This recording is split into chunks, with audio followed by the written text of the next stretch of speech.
Hi, welcome to Crystal's Journey. This is Crystal. And this is Ben. And this is a podcast about recovery in my life. So today is July 21st. Yep. What do you want to talk about? You want to talk about my friends, the turkeys outside? Yeah, let's talk about the turkeys first. So, funny story. We have these turkeys, these wild turkeys. Yes. That so were they a couple? Well, I think it's like a flock of them. Well, but they were like a husband and wife, right? No, the male turkey had other females too. Well, anyways, there was a couple of them. So basically, there's just a few turkeys out there. And they would hang out behind my house. Yeah. And I would go, and they would go back to. And they would talk to me. And so I would do that up. So we live in a townhouse, and so my upstairs bedroom window I would open up my window and I would do that. And they would talk to me. They would actually gobble back to me. They would do it back. And we actually have videos of it. And my kids think it's funny. I actually posted it on Facebook and my social medias. And it's pretty funny. And so we actually have videos of it. And I got quite a response. Anyways, so fast forward to now. Guess what we have out back? Should I say it? Drum roll. What do we have? Baby turkeys. Baby turkeys. How many? I can't count. Maybe they're in the double digits. And they're so cute. They're just Yeah, it's they were super small back then, but now they got a little bigger. And so they're little teenagers. Yeah. They're little gobble teenagers. The cutest part though, there's this really small one. He's like the run of the litter. He's hold on. Yeah, he Gobble, sticks gobble, gobble, sticks gobble. close by to the mom. It's so cute. Yeah. Anyways, yeah. So Yeah. I got my little turkey family. They live around my house. You're like one of those people. You know how there's those people who say the wild animals make them part of your family. That's what you are. Well, don't say I can't make friends. Yeah. Don't you dare say I can't make friends. Because I can. Yeah. The only difference. They might be animals, but I can make friends. Yeah. Here's the thing though. At least you didn't try to convince yourself that grizzly bears were your friends. Yeah, well, no, I'm not going to go that far. But turkeys, they're fine. So, yeah. So, anyways. So, I was down in South Omaha. Or not really South Omaha, but I was down in the neck of woods by my friend Cindy's. And so I stopped by today. And I saw my friend Cindy, and I was able to see Ryan, her stepson. And he was in an accident. He was longboarding, and he fell, and he broke his femur. Oh, his femur? Yeah, What's longboarding? Longboarding is it's a skateboard, but it's a little bit longer. And he fell on 42nd Street here in Omaha. And now I gotta say, I'm gonna put, I don't know who it was, but I'm gonna put these people on blast. I don't know their names, but I do know what they were driving, and I know the date. It was June 18th, and they were driving a Scion vehicle. It was green colored. It was a boxy Scion colored car. And it was on June 18th, around 4:00 in the afternoon on 42nd Street. And Ryan Byrne he fell and he landed around Grover Street or around, it was on the top it was like a little hill on 42nd, and he was in the street on 42nd, and this car almost hit him, and he begged these people to stop. They almost hit him, and he begged them to stop and call 911, and these people in this car would not call 911. They would not get out of the car and help him get his phone. He was clearly injured. His femur was broke. He had to claw and crawl to his phone. and which was like 5 feet from him. And they watched him get his phone. And I want to say how disgusting that is, how vile that is. And I mean, the inhumane way that people are, it makes me sick to my stomach. They just watched him. They fall. watched him and they argued with him, and they almost left him in the middle of the street. He begged them to stay there because they were blocking traffic, and they didn't want to do that for him. And had they had left him, then someone else could have hit him. They were worried. They were saying, oh no, you're trying to do an insurance scam on him. And all he was begging them to do was block it so that he wouldn't get hit by another car. And these people were so shallow and so crude that they were worried about some scam. It was disgusting. And I want you to know how fucking disgusting you are as human beings, people. And I hope to God they see this. And I hope to God you guys know how disgusting you are, because it is wrong. And shame on you. Shame on you for being that person. And I really, really, really want to pray for you. I want to pray that this never happens to you, because God help your soul that you are never in this situation. Because God, what kind of people are you that you don't have empathy and compassion towards another human being? What happened to you? What is wrong with people these days? In my mind, I can't even, this person's laying in the middle of the street, broken, and you're worried about, you can't even pick up your cell phone and call 911? What the hell is wrong with people? Are we that sick in this world? I don't know. It's just, it's, a lot of people think empathy's weak, but like caring I'm about just others. blown. Yeah. My heart hurts so bad for Ryan. I'm just thinking, like, what in the hell? Like, he had to have been just terrified.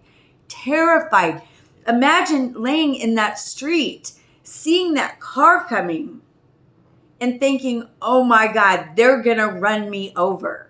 Yeah. They're going to run me over. And then they stop, and then they're arguing with you, and the pain that he's going through, his freaking leg was broke in 3 different places, and they're arguing with him about his injuries. So they just stopped there and they just argued with him? Argued with him about him being injured, and then they wouldn't help him get his phone or call for help. So he had to crawl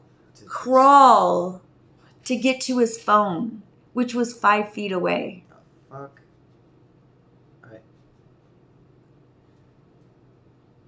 It's a horrible story. Yeah.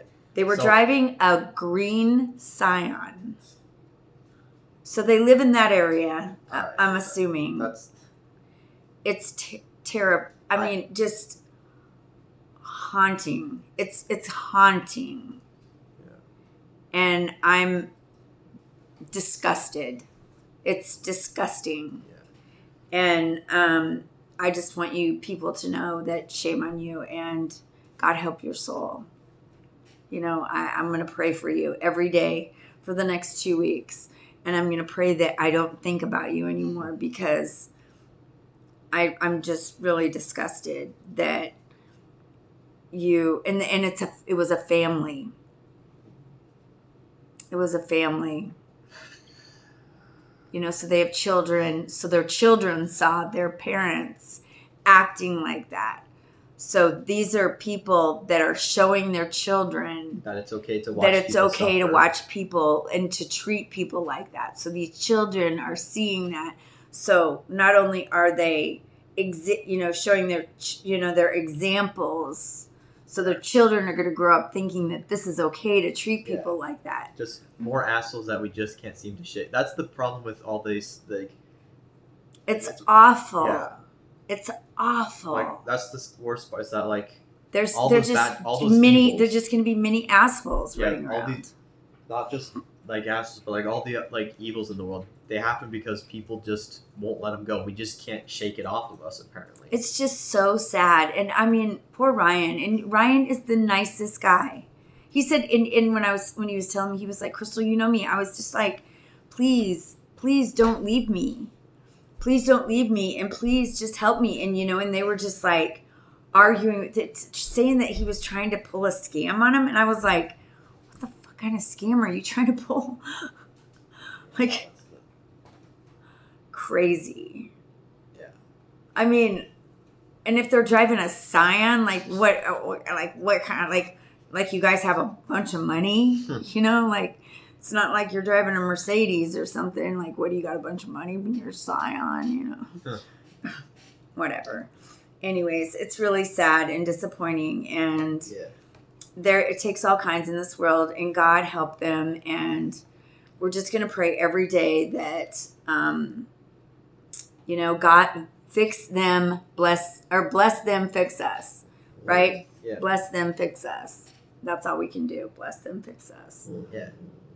And then someone else needs to be blessed and fixed. Bless this dog, fix us. Yeah. Bless this dog, He's fix sitting us. on my lap. So tomorrow is Mario's last day of work at Hy-Vee EFC in Omaha. Wah, wah. And I picked up the old crumble cookies. Yeah. And I can't wait. I hope they make it through the night. Can you just put them in the fridge? No, I mean, like, I might eat them all. Oh my god. They smell really good. They smell really good. Just remember, don't. If you consume a bunch of stuff, then you're gonna crap a lot. Yeah, this is true. So don't do that. That should be motivation. Get your dog. Not to do that. Get your dog. I'm gonna read the language of letting go. Being is enough. Being is enough. Okay, are we ready? We are not always clear about what we are experiencing or why. In the midst of grief, transition, transformation, learning, healing, or discipline, it's difficult to have perspective. That's because we have not learned the lesson yet. We are in the midst of it. The gift of clarity has not yet arrived. Our need to control can manifest itself as a need to know exactly what's going on. We cannot always know. Sometimes we need to let ourselves be and trust that clarity will come later in retrospect. In retrospect. Retrospect. I'm going to say that again. We cannot always know. Sometimes we need to let ourselves be and trust that clarity will come later in retrospect. Yeah. Not splect. If we are confused, that is what we are supposed to be. The confusion is temporary. We shall see. The lesson, the purpose, shall reveal itself in time, in its own time. It will make perfect sense later. Today, I will stop straining to know what I don't know, to see what I can't see, to understand what I don't yet understand. I will trust that being is sufficient and let go of my need to figure things out. That's interesting. I always want to figure things out. I always want to know what's going on right now. I always want to know what's going on and why it's happening and what, because I want to play God. I want to know, and I want to know right now. And that's my control issue. I'm a controller, and it's so hard for me to surrender and just let go. And I need to just start praying more about that because, I'm not in control. I'm not in control. Ugh. Okay, calm down. That's so hard. It's so hard to let go of that control. Yeah. But, guess what, Crystal? I'm not in control. Yeah. That's something that I need to work on because I'm not in control. Surrender. Yeah, So, that's one of my character defects that I need to work on. So, with that being said, Yeah. I am going to pray about that tonight before I go to sleep, because I just realized how desperately I need to work on my character defects. So, thank you for listening, and thank you for paying attention to my podcast. I really appreciate it. You can catch us on Spotify Audio, YouTube, and all the socials. You can catch us on with all of the reels. And if you want to get sober, you can get a hold of us in the link. You can also leave any questions or comments. I sure will respond. Have yourself a great night. Take care. Like and subscribe. Oh, Tazzy! Look, here's my little guy. He says, hi, thanks. like and subscribe. We do it, like and subscribe. Have a great night.